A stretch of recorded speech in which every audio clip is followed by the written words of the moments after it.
Bonjour à tous, aujourd'hui je vais vous parler de l'avenir et ma vision qui est peut-être un petit peu pessimiste, mais à mon avis objective. Alors je ne sais pas si vous avez remarqué, mais l'euro n'arrête pas de baisser face au dollar. Bon, pour une simple raison, c'est que la Fed a décidé d'augmenter ses taux, mais je pense tout de même que l'euro est parti pour une traversée du désert importante. On peut voir aussi que l'euro baisse par rapport au rouble. Poutine qui a demandé de se faire payer en roubles ou en or. Donc, je pense que le gaz risque d'être arrêté aussi pour les Européens. Et malheureusement, bah, nos entreprises ont besoin de gaz et de pétrole hein, pour pouvoir produire. Alors, on nous a dit oui, c'est pas grave, il y a des méthaniers américains qui vont venir nous apporter du gaz. Il faut savoir qu'il y a 200 méthaniers par jour qui officient dans le monde. Il en faudrait 5000 pour pouvoir apporter le gaz en Europe, ce qui n'est pas possible. Donc, ma vision est la suivante, augmentation du prix d'énergie à venir et qui va être importante. Donc, deuxième chose, une baisse importante de l'euro et une augmentation de l'inflation. Donc, ce qui veut dire que si vous avez de l'argent qui reste sur des comptes courants, eh ben, celui-ci va subir à la fois l'inflation. Donc, si c'est 10%, bah, si vous avez 100 euros, il n'en reste plus que 90. Et en même temps, si vous avez une perte de 20% en valorisation de l'euro par rapport aux autres devises, vous allez perdre encore 20% supplémentaires. Donc, il est possible que vous perdiez une trentaine de pourcents sur l'argent qui est resté en devise euro. Je vous avais dit la fois dernière que ça serait important de diversifier avec des devises fortes, comme le yuan, comme, comme le franc suisse. Je pense réellement que c'est le moment de mettre votre argent à l'abri. Là, on est sur un support important, 1,03 dollars. Si ça casse, ça va faire très mal.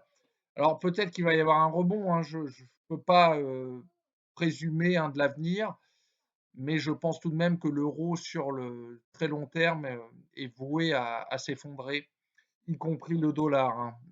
Le dollar, pour moi, là, la Fed a fait une petite.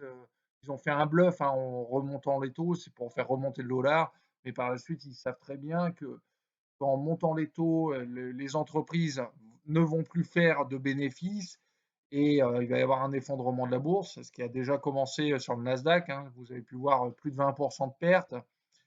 Et de ce fait-là, bah, bien entendu, ils vont être obligés de rebaisser les taux et le dollar va s'effondrer à ce moment-là.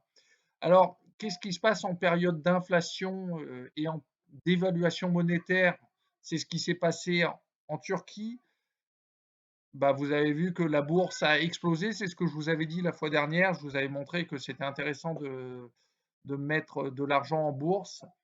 Alors là, aujourd'hui, moi, ce que je vous propose, c'est de laisser votre argent en bourse, mais sur des entreprises non endettées, pour pas qu'elles subissent l'augmentation des taux d'intérêt qui sont à venir sur la Fed et la BCE.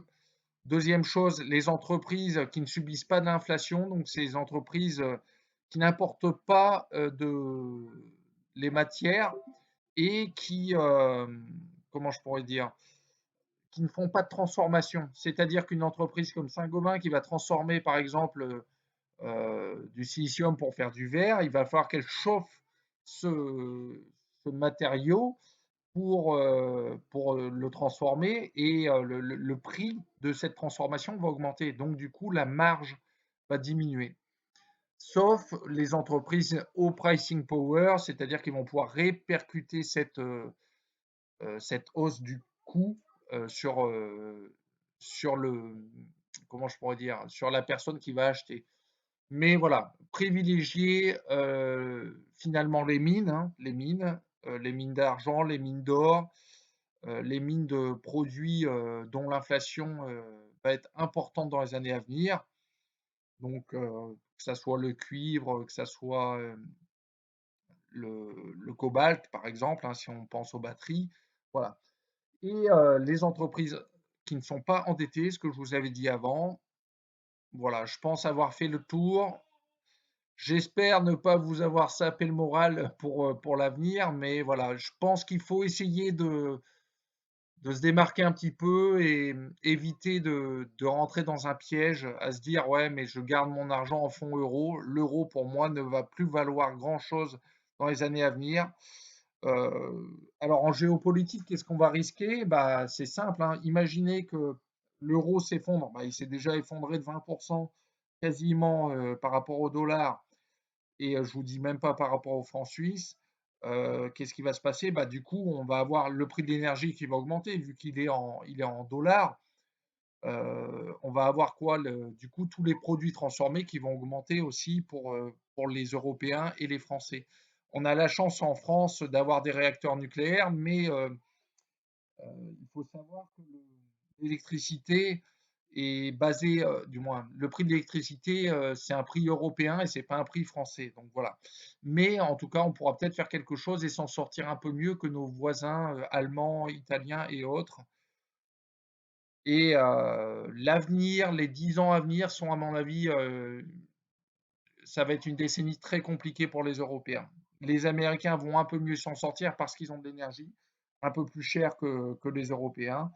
Et à mon avis, il faut miser plutôt sur le bloc asiatique, sur l'Inde, la Chine et pourquoi pas la Russie. Merci et à bientôt.